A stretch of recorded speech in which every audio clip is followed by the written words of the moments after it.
What is DS260 form? When should you fill this form?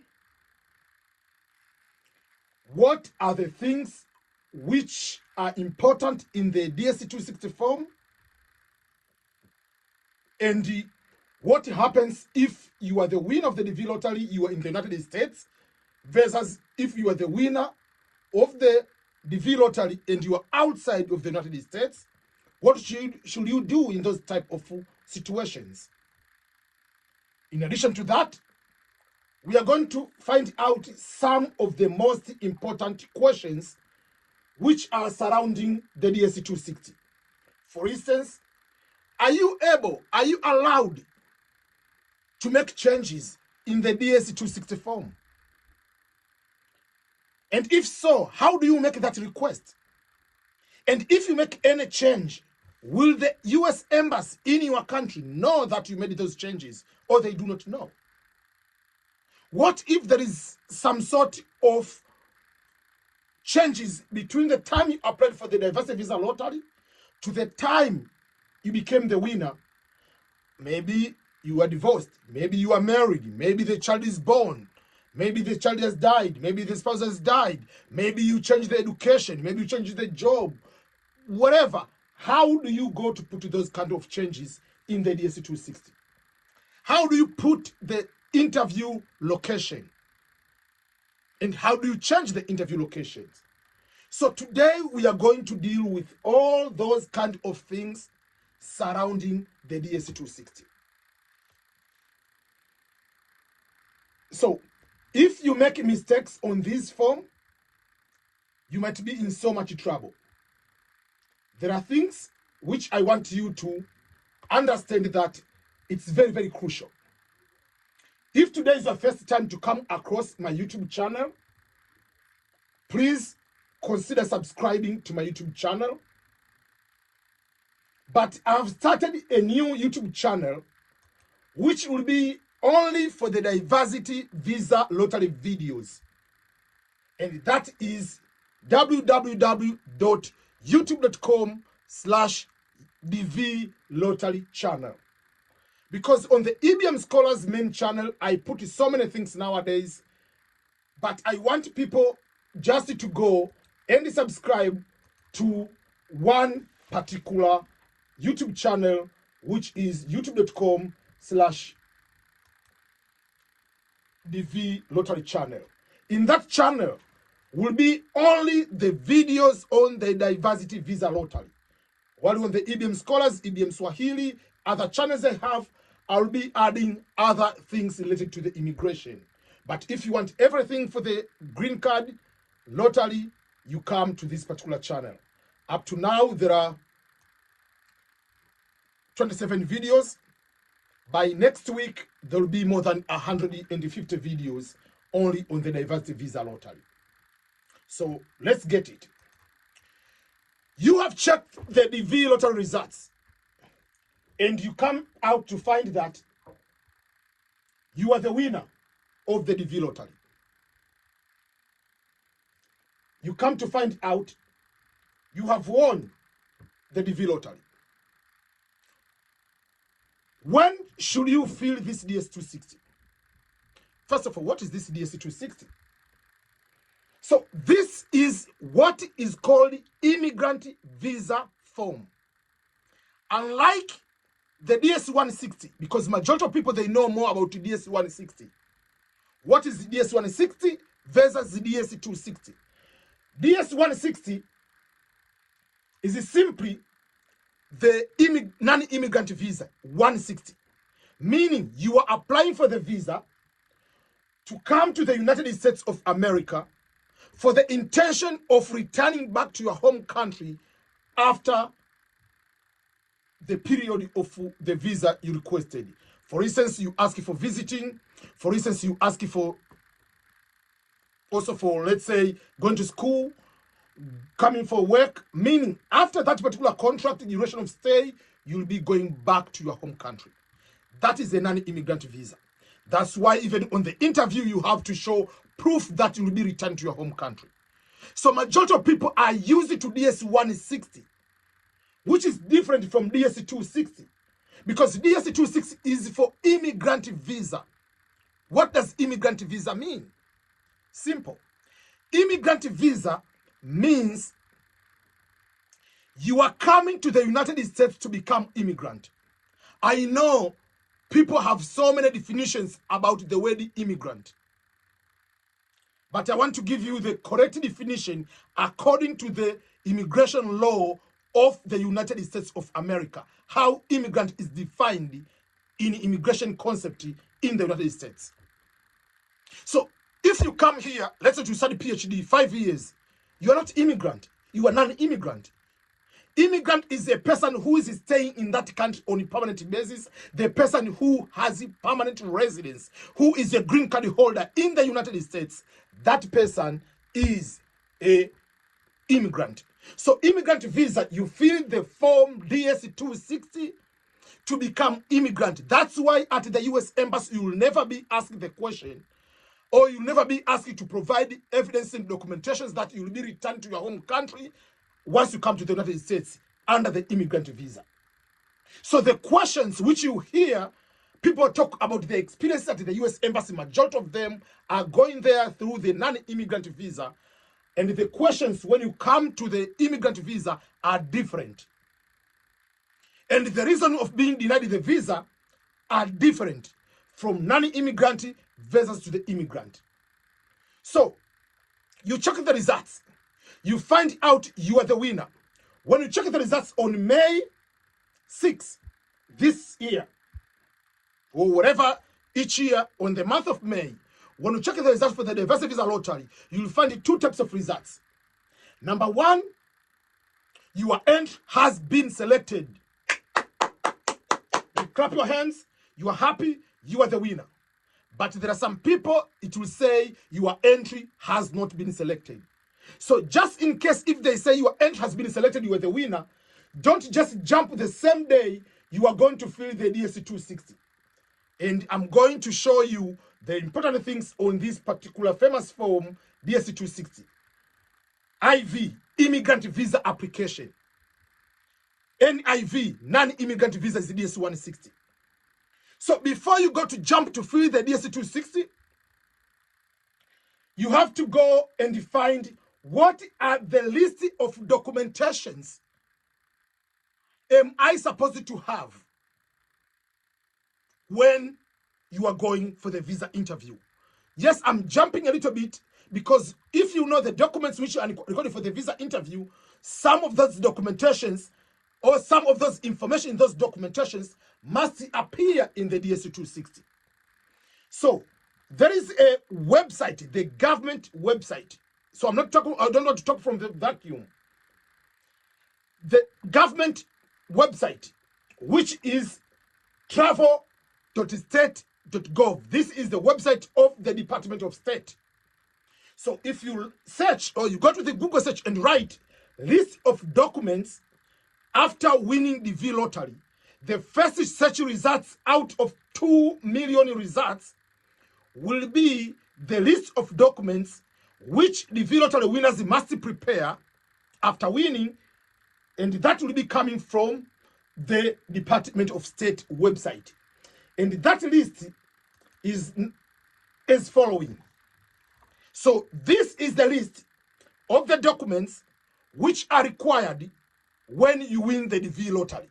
So you prepare this documentation. Some you will put the information before the DS260, but some of these documentations are also required when you appear at the consular officer for visa interview. Let me start. The first document after winning the DS260, after winning the V lottery, the diversity visa lottery, is to complete the DS260 Online Immigrant Visa Application. This online visa application, as I said, is online, not hard copy. In order to fill that one, there are things you need to have. Number one, obvious, as a winner, I'm not talking about the filling the DS260 if you are married to a US citizen and you are outside the United States. That's a different case. This is filling the DS260 as the DV lottery winner. you must have the following information. To access, in order to log in the DS260, you will be required to have the case number. Case number is the number you are given randomly after winning the DV lottery.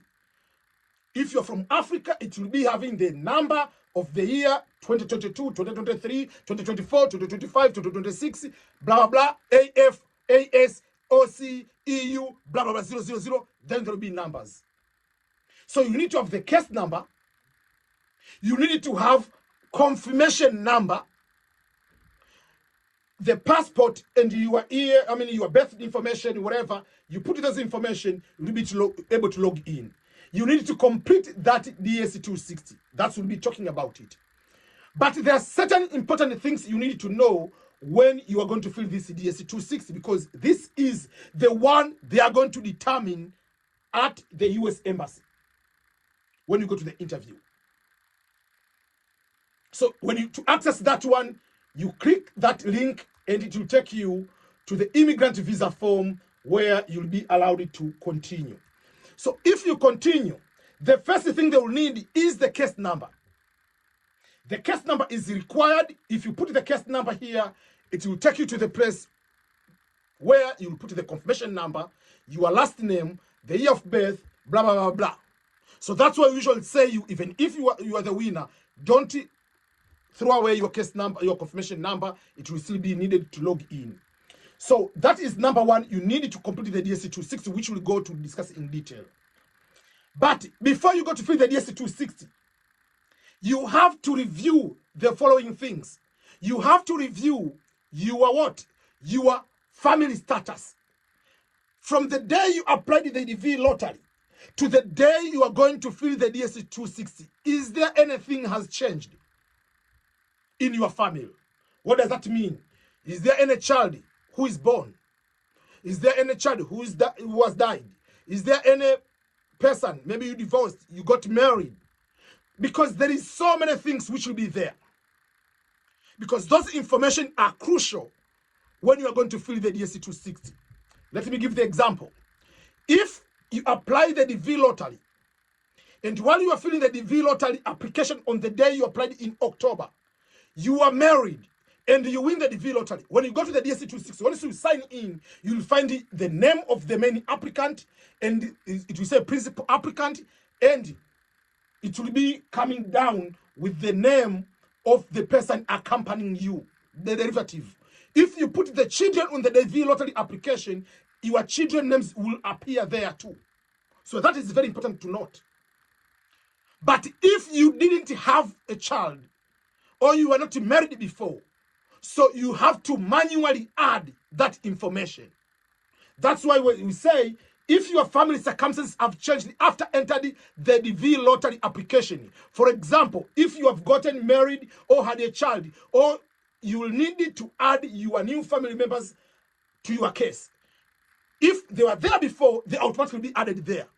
But if they are born after, you have to add them manually.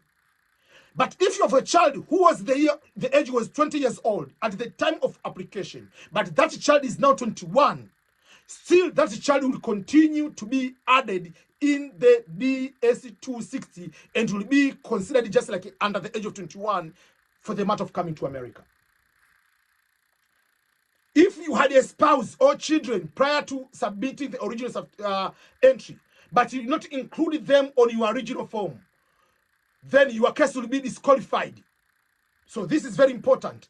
That's why we tell you, no matter what, you try to make sure that as soon as possible, take the photo of your children, your spouse, as soon as possible. Don't wait until October when the children are in boarding school to go and do that sometimes of applications. That means either you win without adding them and you'll be having trouble.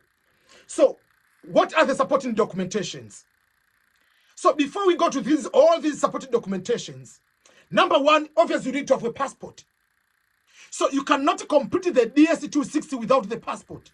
The passport which you have here is the passport number exactly you'll be using on the day of the interview.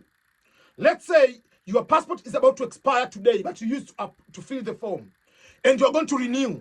or after filling the DS260, the passport is stolen, you have to get the new passport, and then you go to request to change or to make some editing of your DS260 and to change the passport. So if you win, you are married, you have children, make sure that don't rush to fill the DS260 until you make sure that your children have passport, your spouse has passport, you have a passport. Don't rush, I'm going to alone in America just because you have a passport and your wife and your children don't have passport, then they have to stay. No, go and get the passport. We should say, yes, it is very good to fill as soon as possible, but if you don't have the passport of all you and your dependents, please don't rush. Remember, the visa interviews are scheduled based on what? Based on visa bulletin, which they are giving out the case numbers. So if your case number is 30,000, they are not going to give you the interview in October, even if you're the first person to fill that form. So that is very, very crucial for you to understand. So make sure that you have passport. Make sure the name of the passport, the name which are in birth certificates, must match those names. If they don't match, there is no problem. When you go to the interview, you must go with what? Legal affidavit to prove that person A and person B are the same. There are some people, the names in the passport and the names in the birth certificate, they match, but in the school certificate, maybe in the school certificate, they have 2 names instead of 3 names. Therefore, for that particular case, you'll be having difficulties, but don't worry. You can have legal affidavit to be the same. For instance, my name is Ernest Boniface Makulilo, but some of my academic, they have Ernest Makulilo, some they have Ernest Boniface Makulilo. So it's the same person still. Make sure if you are married, you must have the marriage certificate, because in the DS260, there will be a question which they ask you, when is or when was your marriage? The date. You are married to who, on what date? The date you put there must be on the date of the marriage certificate. So those are some of the important things. Then there is the issue of evidences to prove your work experience or education. We'll go on that too. So before you jump and go and fill that information, make sure you have on the side, have a minimum of high school education. You will put the name of the school. When did you attend? That is the minimum. So if you have high school, you have a diploma, you have to put it both. If you have PhD, you have master's, you have bachelor degree, you have high school, you put all of them. That's what you're supposed to do. And for those people who don't have high school education and they depend much only on work experience, please take your time to make sure that before you go and fill that form, on the side, do your research. Start writing like you updated resume in American concept. Because there is a way you have to put the correct title, the job description correct. Don't think, go and look exact job description written with the proper terminologies which are used to describe that job position. So with those kind of things, you are going now to fill the DS260. So when you go to fill the DS260, as I said, the first thing is to sign in the DS260. In order to sign in, first and foremost, you have to put what? The case number, if you are the DV lottery winner. On the case number, sometimes you can put maybe 2022, 2023, 2024, 2025, AF 000009, whatever. Sometimes when you put all those 000 and the number, sometimes it doesn't work. Sometimes, but most it works. If it doesn't, remove the beginning 0, put the actual number in the end. So if you click continue on that form, it will take you to the second page. That page, it will take you to put the other information to continue to sign in. Meaning, the case number which you have put will be there, but then you'll be told to put the confirmation number. And then to select if you are the applicant or is someone as a lawyer filling for you.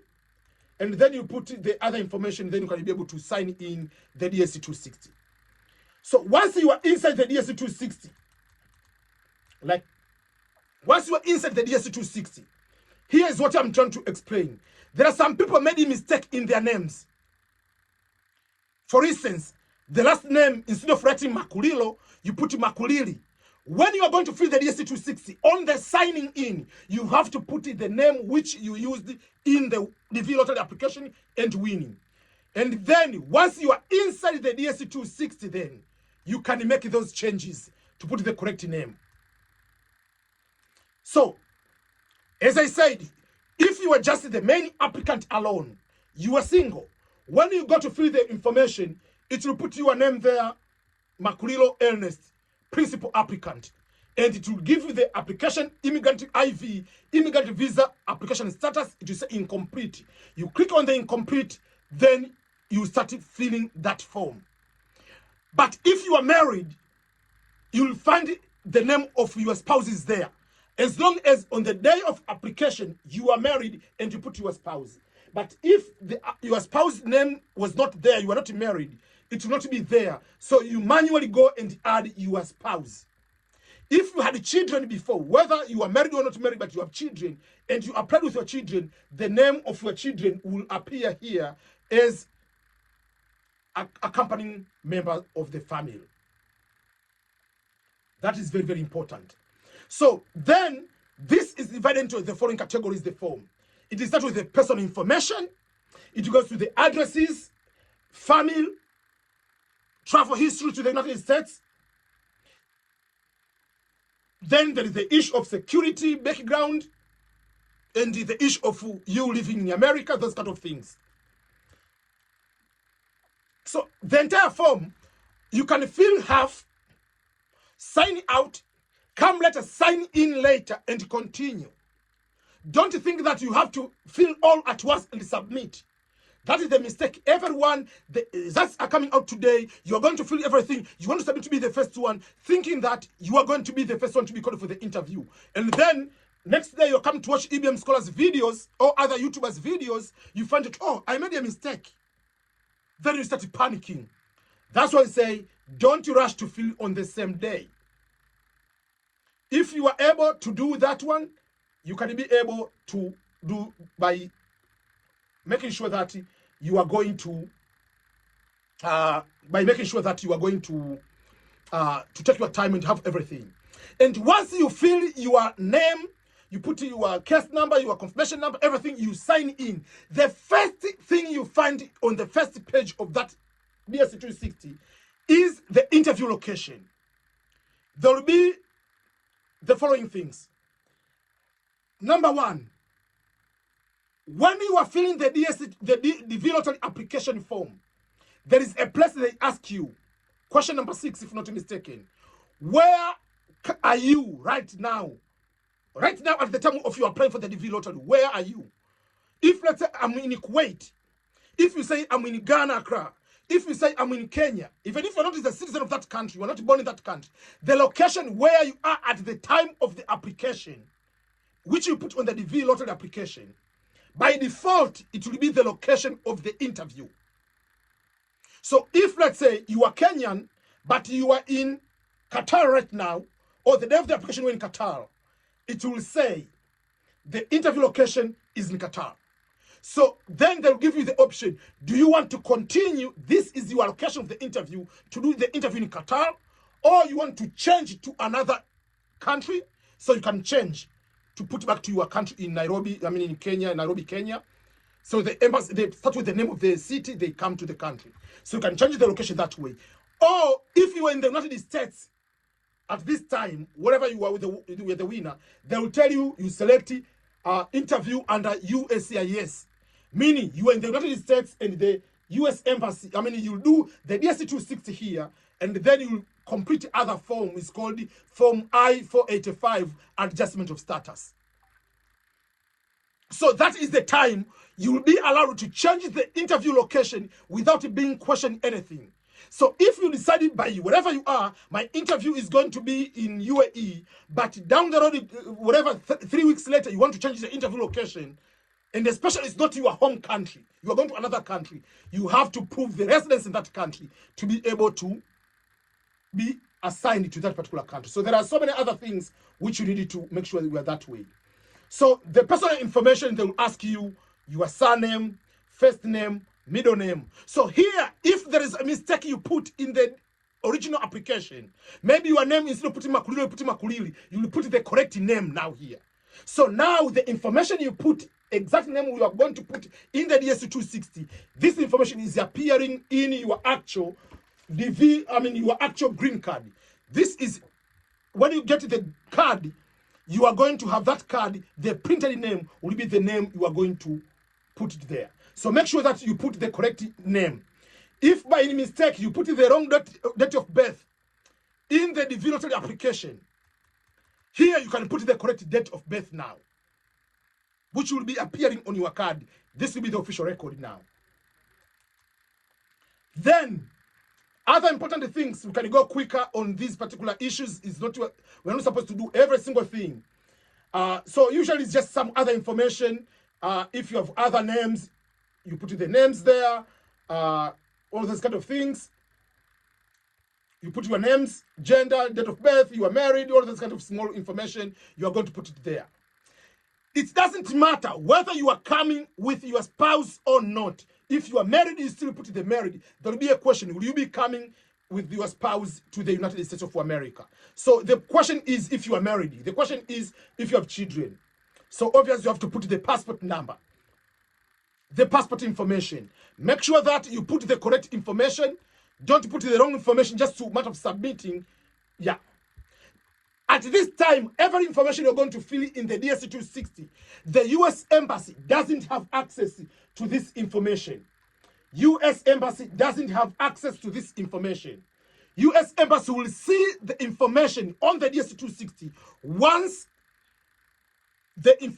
you have been scheduled for the interview. Once you receive the second notification letter, the DS260 is completely locked. You cannot open. It will be now under the hands of the U.S. Embassy. But before now, you can go, if after submitting, you can request it, unlock my DS260. They can unlock, you can make any change you want. The U.S. Embassy will never ask you anything because they don't have the access of the DS260. They have the access once you are already scheduled for the interview. That will be locked. So, then after that, you come to the other pages, which you are told is just like the other information. So it's just simple information about your children, about whatever, mailing address. Those are important things. But remember, when they ask you the addresses, don't lie. Yes, I know in Africa or in Asia, some of the countries, we don't have the exact physical address, like here in the United States, like it's saying 16, whatever, this number and this is street, this is exactly house. But put the address. They want the address from the day you are 16 years old to today.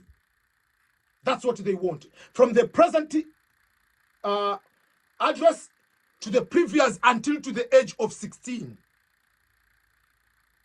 They want all the addresses.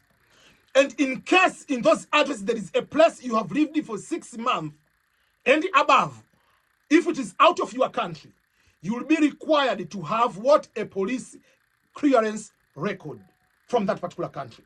Doesn't matter when it was that. If it was, let's say, 10 years ago, you will still be required to have a police clearance report from that country to be given the visa. So the address is just make sure that you put all the address from the current to the old address while you are 16 years old. That is simple in that way. Put all the addresses.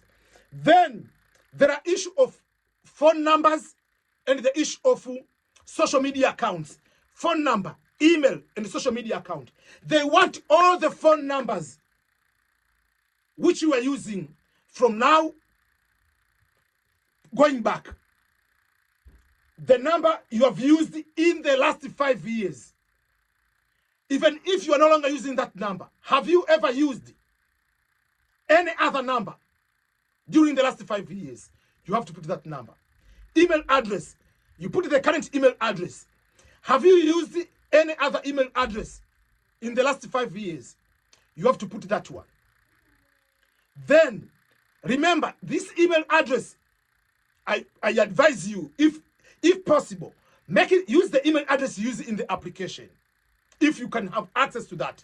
That's why usually I ask people, if you go to the internet cafe, to the cyber, to the person asking, help me to fill the DS260, to fill the visa, the visa application form, make sure that person uses your address or your relative's address, because this address is very important email address, because it will be the current address. But if you don't, you can use the new address here. Yeah, but basically I prefer use the same email address for that particular purpose. You must provide an email address. This email address you provide will be used for correspondence purposes.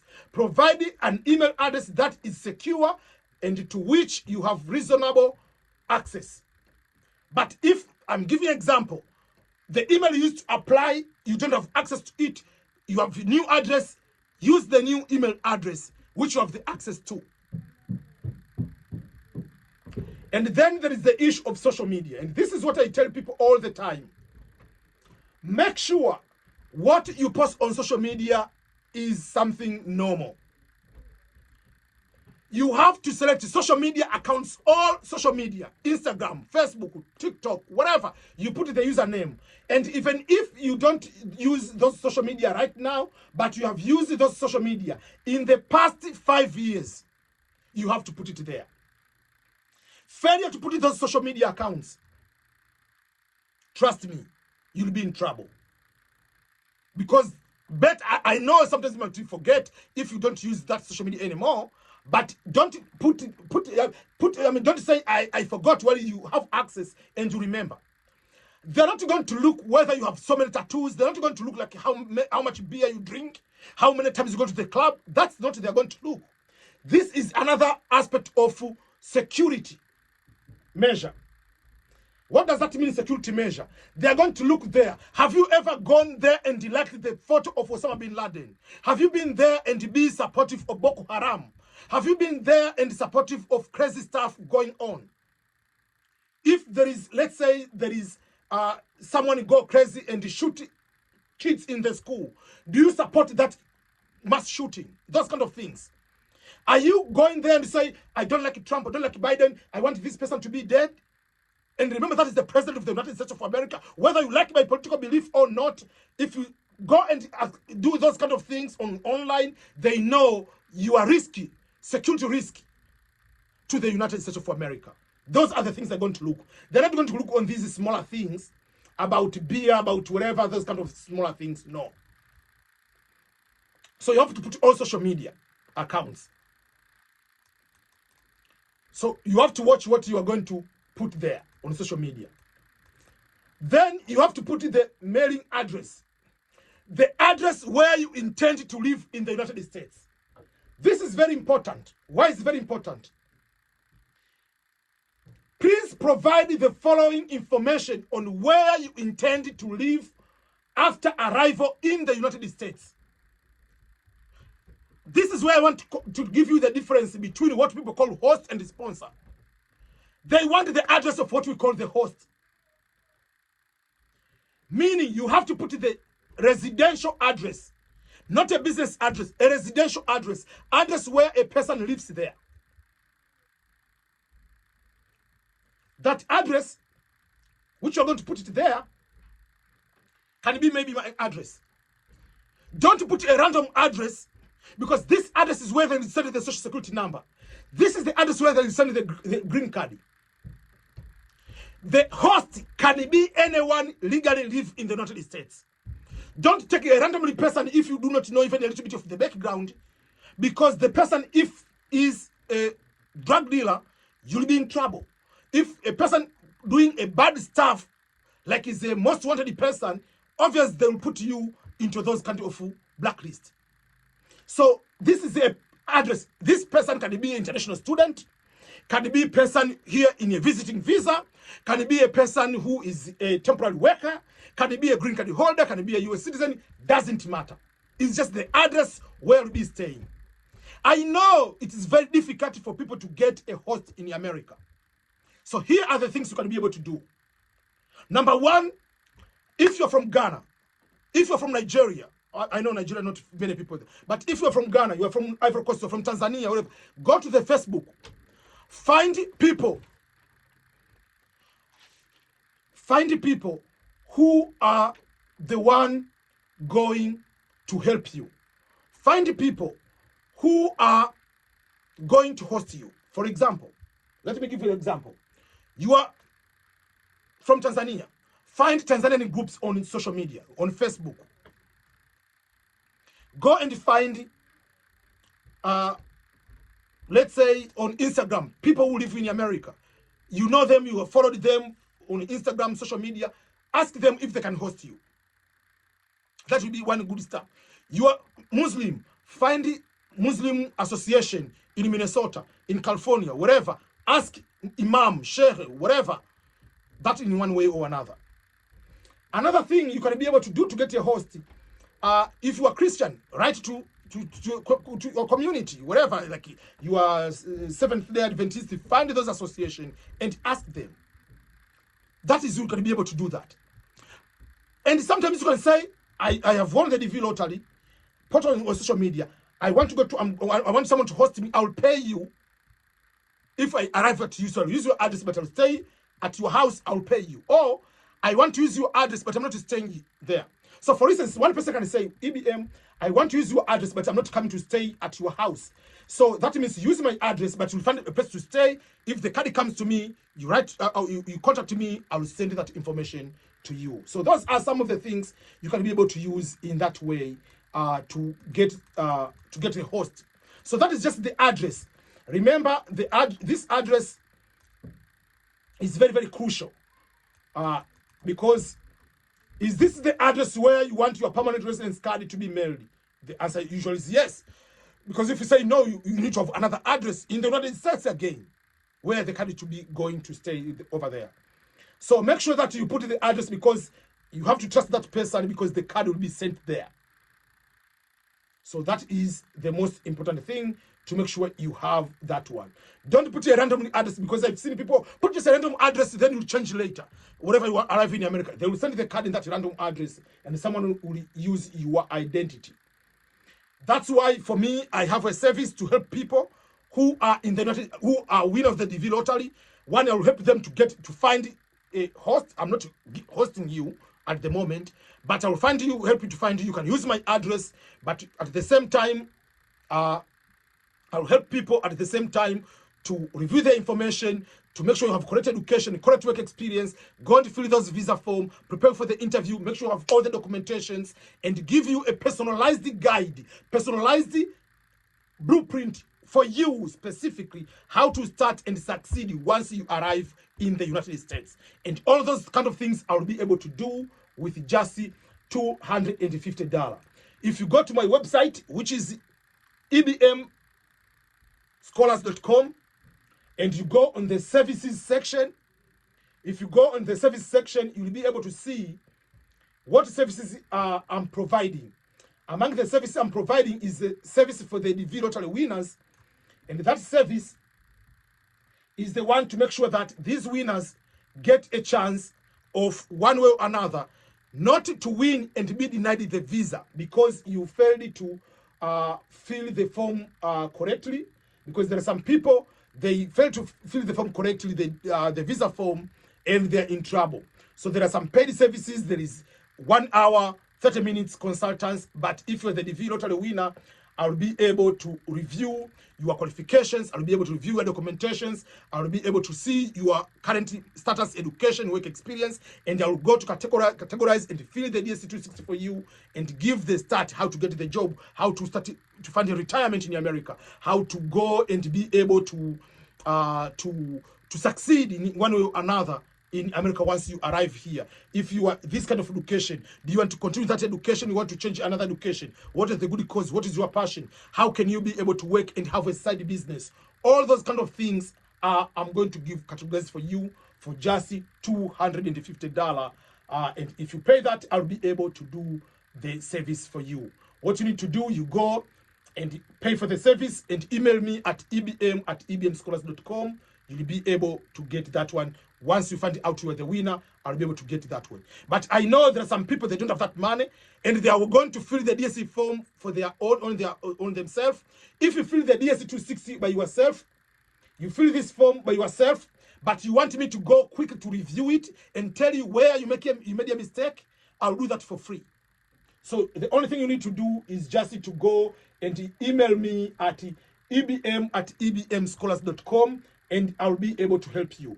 Or if you want the paid service, again, you can pay through the website or email me that I want the paid service of $250 to be able to get that support of making sure that if I win, I don't have any particular problem to succeed.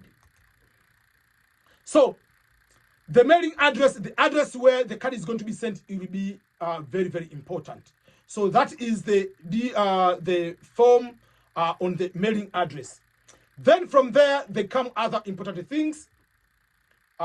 Usually there will be some information about your family. What does that mean? The family where if you are married, you have children, are you coming with those children, all those kind of things. So it doesn't matter whether that means when you come here, whether you are coming with your spouse or you're coming with your children, you'll be required to ask to provide the information about your parents, their names, whether they live in Africa or wherever in America already. Whether you remember their date of birth, you put. If you don't, you don't. Don't lie, just put the information, whatever you have. If it's the person is your parents is still living now, where do they live? All that kind of information. Then there will be information about other members of your family apart from your parents. Obviously, it will be the information about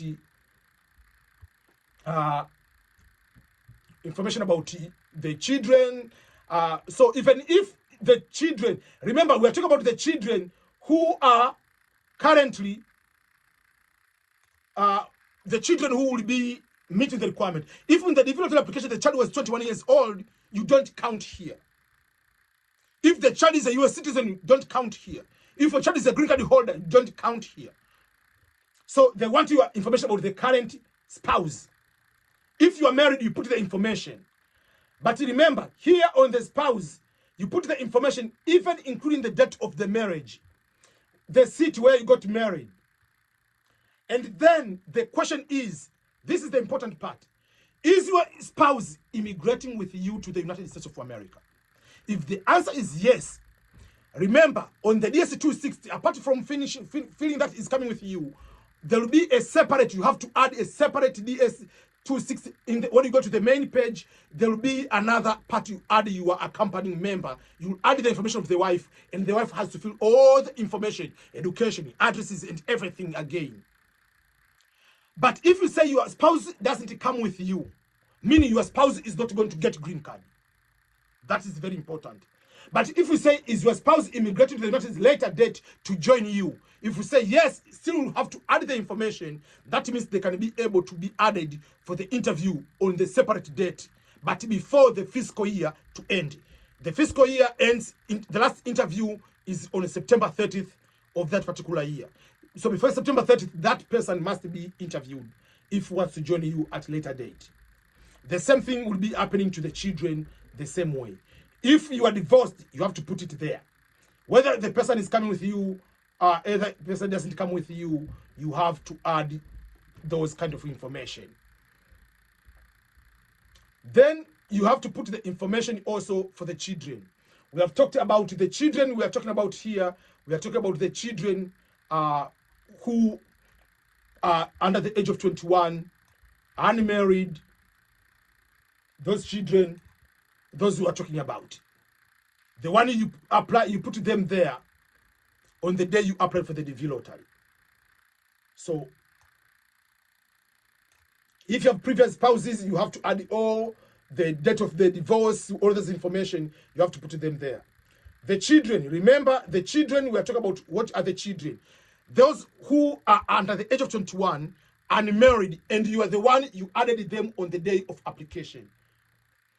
So if the children are out of that range, they are US citizen, green card holder, or they are above that one, you don't say you don't have, you say you don't have children, because they are not going to be included in the application here. So the children, again, you can put them there the same way. If you say you have children, you put children, let's say number 1, you put the information, even if the child is adopted. Remember, by adoption, it must be a legal adopted child. If the child lives with you, doesn't live with you, still, you have to add that child. And if you are coming with that child in America, you have to say, yes, is this child immigrating with you to the United States? If you say yes, again, on the accompanying family, you have to add it to be principal applicant, accompanying spouse. Then there will be like child number 1, child number 2, child number 3. You have to add there also information, meaning they need to have the passport, meaning they need to have the birth certificate to go to the interview. All that kind of information will be required for the information of the children. So, but don't say they're not coming with me just because they don't have the passport. Make sure you go and apply for passport for them. Then other information are just other simple informations. Have you ever been to the United States? The answer is yes or no. If you have never been to the United States, have you ever been issued the visa? That means you have I mean, some people can be issued the visa but not come. So if no, the answer is no. Have you ever been refused the visa? Or if you refuse a visa or admission, you say yes. All those kind of things. Yeah. So those are the information you need to put there. Then it will come to the information where you need to add travel information. If you travel to the United States and you remember the information, wherever you put the information, the type of the visa, when the visa is issued, those kind of information you'll be having on your passport. But majority of people, sometimes they don't have that information, so it is easy, it's no. So then it comes to the issue of education and work experience. This is the very crucial part, because in the DV lottery, education and work experience are the determining factor, main determining factor, whether you'll be given the visa or not. So make sure you are going to put the correct education. Start with the current or the highest level of education going lower. Because some people, they are in the university right now, maybe second year, third year, but they end up just putting high school education. They think that high school is the highest level they have. No, you are currently a university student. So they will ask you the name of the school, present school, previous school. What kind of occupation do you intend to do in the United States? Whatever it says here, whatever you choose has nothing to do whether it will be denied the visa. Because some people, they think, oh, if I say I'm going to be a banker, I'll get the job, they'll give me the visa. They don't care. As long as you're coming to the United States, not to do the illegal stuff, you'll be given the visa. So that is something important. So the work experience, you have to put the employer, the name, if it's a school, whatever, you put all the information. This is you see how the style it is. You have to write that in a separate paper. The name of the employer, the supervisor name, the phone number, all those kind of things, you have to put them on the application, on the DS260. Those are the information which are needed there. And especially for those who let's say they have the what? For those who don't have the education required of minimum of high school, you depend on the work experience. Make sure you have also supporting documentations of that work experience. You have job contract. You have current letter of endorsement, or just the letter of introduction. So and so is our employee, has been working here for this number of time, for this position. These are the job descriptions, and these are the responsibility of this particular person, kind of that. So if you are employed, obviously they will ask you the job description. That's why we say it is very, very important here. So I'll be happy to help you to fill those kind of things very, very correctly if you need that particular service for the EBM. So they need the job title, they need the type of work, be specific. If that job requires 2 years prior work experience, the name of the employer, the supervisor's name, they will ask all those kind of crazy questions. Yeah. But if you have high school, and even if you have high school, you have bachelor, you have masters, all those kind of things, you need to make sure that you are aware of those kind of things. Then from there, once you finish the education and work experience, you see, like when you say this is your job, you have to put the employer's name, you have to put the address of the employer, you have to put the telephone number, the job title, the supervisor's name, the start date and the finishing date. All the information will be required here. So those are the very important information which required in one way or another.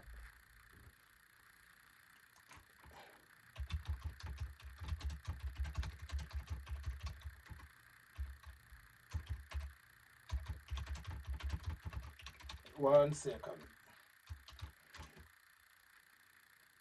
Okay. So then education. So the education work experience is the most crucial part, as I've been saying. Okay. Then after that one, it comes to the security background. These questions, most of them, there will be no, few will be yes, but most is no. For instance, have you ever been arrested and convicted with any offense, whatever, which will come on the answer is no. So if you have you ever been ever violated the engaging conspiracy law against whatever, so most of the answers on security questions are usually no. But if you have yes, you put yes, don't lie. But those are the important questions which will be able to determine. And one of the very interesting questions here, so all these questions are no, like being terrorists, coming to do the torture, all those bad things, whatever kind of that. So all these are very, very bad questions which you will not be there, kind of that. So if you say yes, you need to provide some information. Yeah, so those are some of the important questions which you need to be aware of. There is a question: do you plan to come here and practice polygamy? So whether your country allows you having more than one wife, that's your country. United States is no. If you say yes, you will be denied. Just let you know. Yeah. So those are some of the important questions you need to know of the background. And then from there will be, because this sample I'm using here will be having not all the questions, but some of the questions you just like, would you like for us to provide the social security number? Always the answer is yes. And then you'll go ahead and submit this one. The DS260 will be able to submit the entire form. Do you need the new card to be issued, like whatever, when you want that one? Have you ever had the social security number? Majority of you will be no, unless otherwise have you ever been to the United States, which they will use the same number, but they will give you the different, they'll remove those words under work authorization of DHS. So that is the overall of the DS260 form, a very comprehensive form. So once you fill this one, you will go and print the confirmation. The confirmation is the one which you need to go with it at the US Embassy on that particular way, on the day of the interview. So once you send this one, it will go to KCC, and then you wait for the second notification letter for the interview schedule. And once you schedule for the interview, remember, once you schedule for the interview, that is when you need to have the rest of the documentations. Obviously, you'll have the photographs, printed photograph. You'll have the evidence of your education, work experience. You have your passport ready. You have police clearance report. You'll have if you have any prison record. If you have ever served in the military, you need to have the military record, service record. If you have been deported from the United States, you need to have the deportation documentation. All these must have the original documentations. Countries, some other countries, they say you need to have, Tanzania, for instance, you need the original and a copy. In Kenya, for instance, they say original and a certified copy. So it depends on whatever, and it must be in English language. Those ones, once you have, you'll be ready to be scheduled for the interview. And once you schedule for the interview, you go to do the medical first before the interview. And there is a video about the medical examination, about what are the things to be done, but you have to do the medical. That's why the interview schedule is done. You are given the information 6 weeks in advance so that you can have the scheduled interview in advance. And then you have scheduled interview in advance so that you can make sure that you do the medical. The medical fee depends from 300 to 500, depending on where you are and depending on the number of vaccination they need. but then you need to pay the visa fee. At the moment is $330 per person, though this one will change from June 1st. By May 30th, there are new changes which will be able to change. The fee is non-refundable if we denied the visa. So the DS260 form is going to be able to determine, that means if you are going to be given the visa or not. But there are certain things, if you make a mistake, there will not be the big deal, but some of the mistakes, they will cost you, they will make it difficult for you to be given the visa. So that's why if you have the chance of doing this one, is very, very important. If you want to know how many pages this one DS260 have, is a very long form. Sometimes some of the pages are going to increase basing on some of the information. Let's say if you are previous, or you have so many job experience, that means so much school from PhD, whatever, so many pages will be increasing from 20 to 30 to 50 depending on that, but it's a very long form. So that is something you need to pay attention to in that particular way. So that is a DS260.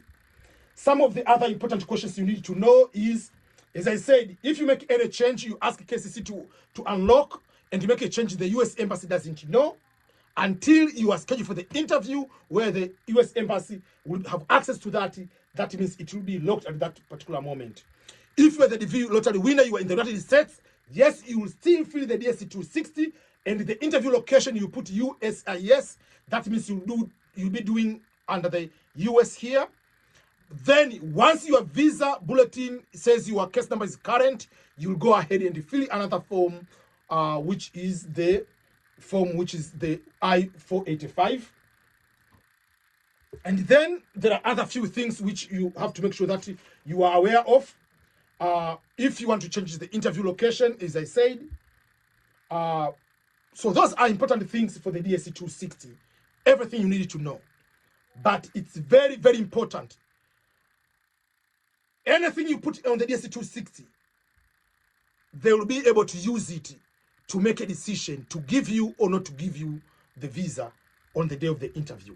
So if people are going to be denied the visa, majority of them, they reflect on what they feel at the level of education, what they feel as work experience related to the documentation they're going to submit, in relation to the countries you say you have been living, to the police clearance, to the medical, to wherever, everything is going to be put together.